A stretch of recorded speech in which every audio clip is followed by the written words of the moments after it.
Mimi ibada yangu ya kwanza nilipohubiri Sirius Radio niliona nikianza kuombea watu siwaoni tena. Nikauliza mtu tulikuwa na watu wameenda wapi? Akaniambia ndio hao wameanguka. Sikuwa nimejua wataanguka. Niliwapanga laini vizuri vile nilikuwa nimezoea kupanga laini vizuri. Watu wanaenda hivi, wanakuja nikiombea mmoja mmoja wakiondoka. Be healed in Jesus name. Sasa nikaomba maombi ya kwanza. Baba, katika jina la Yesu naomba ya kwamba nikiombea mtu mmoja mmoja, nguvu yako itashuka uaguze katika jina la Yesu, na ninaomba Bwana uwe na mimi. Amen. Hakuna watu. Na laini zilikuwa zimepangwa mpaka kama hii kanisa mahali imefika. Na hii watu hawakuamka tena. Nikachidwa.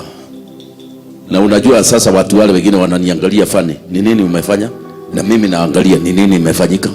Nikajua hapa nikikosa kupeana suluhisho watu watapiga duru waseme watu wamekufa. So nilifanya bidii haraka sana kwenda kujaribu kujitetea na kusema, "Mumeona Mungu ametembea?" Wangapi wameona Mungu ametembea? Hakuna mtu anainua mkono. Maana hawajaona akitembea hivyo bereni. Sasa wadugu walikuwa hapo, nikaona nikate the air hiyo ice ikwishe niwasalimie. Kuwasalimia wanaanguka wote chini. Watu wakakimbia. Wakaona nimeingiwa na kitu kinamaliza watu. Siku nyingine wakati niliamka niliuliza Mungu maneno mawili tu na Kikuyu. Nikikiu. Hiyo ni nini? Nikagojea nipe jibu, hakunipa jibu. Nilikuja mpaka Nairobi bookshop. Nikaambia watu wa bookshop, kuna kitabu yote imeandikwa ati mtu aliombea watu wakaanguka chini? Wakaniambia ndio hizi, wakanionyesha vitabu karibu nyingi. Ndio niliona kumbe hii kitu inakuanga, nikanunua zote. Nilisoma mchana na usiku. Kumbe nikaona hii ni kitu ya Mungu. Hata nikaona bado mimi sijaona. Mwingine alikuwa ameandika ya kwamba wakianguka chini wadagaragara huko kila mahali.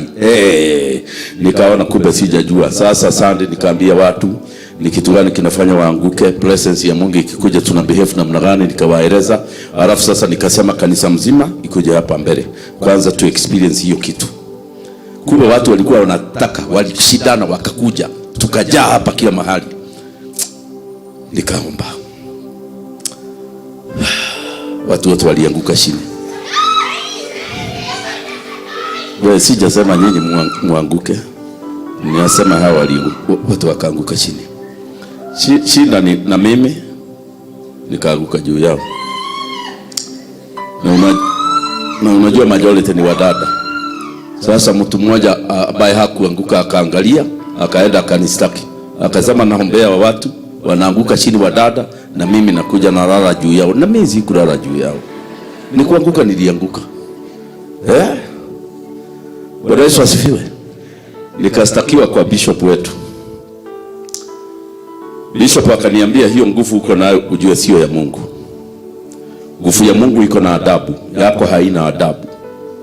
Ninasikia watu wote wanaanguka mpaka Bible inaangukia watu. Hiyo ni lack of manners. Akanipa alihubiri conference. Nikahubiri. Mke yake alikuwa pale nyuma na watoto. Amekaa chini ananisikiza. Tuliposimama yeye na watoto wote wa bishop wakaanguka chini. Msichana yao ya kazi akaanguka juu yao. Hata nikuondolewa alikuwa naondolewa juu yao. Nikamwambia unaonaje hii mambo ni kama haina manners? Kaniambia hata mimi nimesikia nimesukasukua. Kwani uko na nini wewe kijana? Nikamwambia hiyo ni nguvu ya Mungu, na nikamwonyesha kitabu cha somo na usoma hii kitabu uone. Akaniambia hiyo nguvu inakuanga na wa Amerika, imekujaje Kenya? Nikamwambia ni Mungu amenipatia. Na mpaka leo bado inatembea.